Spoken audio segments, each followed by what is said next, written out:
The first thing you need is one of these, a Toyota factory cruise control switch. This one is off an S180 Crown.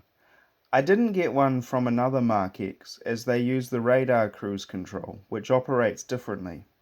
You will need a standard switch. I got this one from Yahoo Auctions for about $10. For the first step, you'll want to disconnect the battery so you don't get an airbag in the face. Up in this area, there is a cover. That is where you want the cruise control stalk to go, so you want to remove that cover on both sides and unscrew the airbag. As you can see, there's daylight on the other side.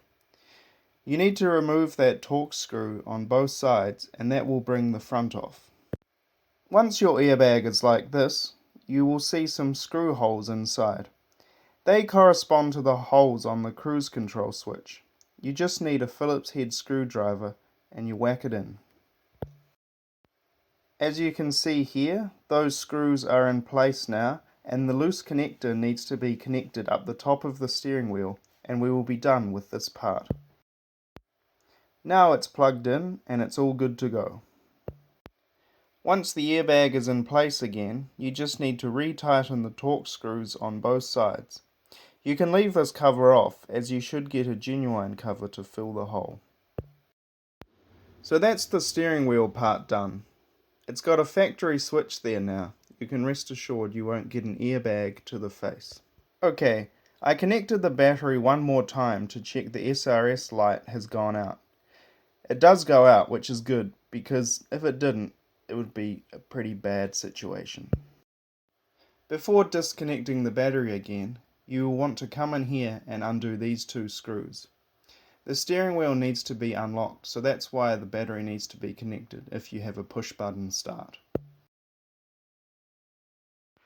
Now in the steering column, you need to remove this connector and attach wires to the bottom two empty couplers.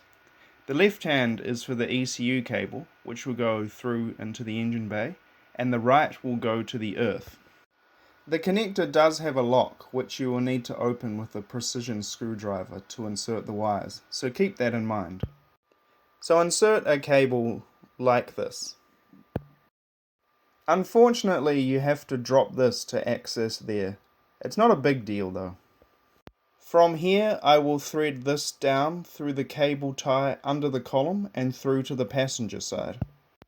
Now because I'm a bit obsessive about this, and to make it a bit more tidy, I have removed the stereo. This will allow me to thread the cable behind there in the dash rather than just poking it through. This end here, which we threaded through, will now be plugged behind this kick panel. There's a connector in there we can use, so we will crimp the wire and attach it to this connector here. We will attach it in the top right one here. So we now pull this off, and that'll give us access to be able to pull this off. So then this comes up here and plugs into that, like so. Like so. So in the fading light now, we're going to connect a cable to the connection labelled 3 on the top right here. Here it is finished with the waterproof bung, and I will also seal the other holes.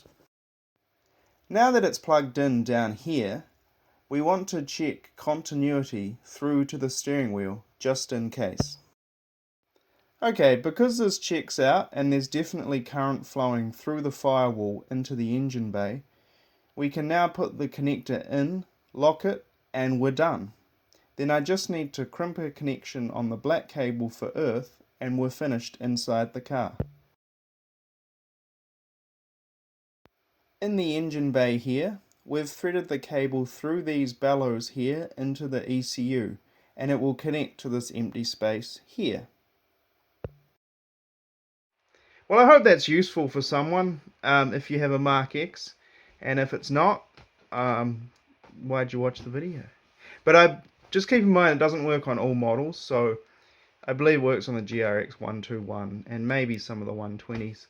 And if you have the premium version, then you don't even need to do any wiring, I believe. You can just plug it straight in, the switch straight in behind the airbag.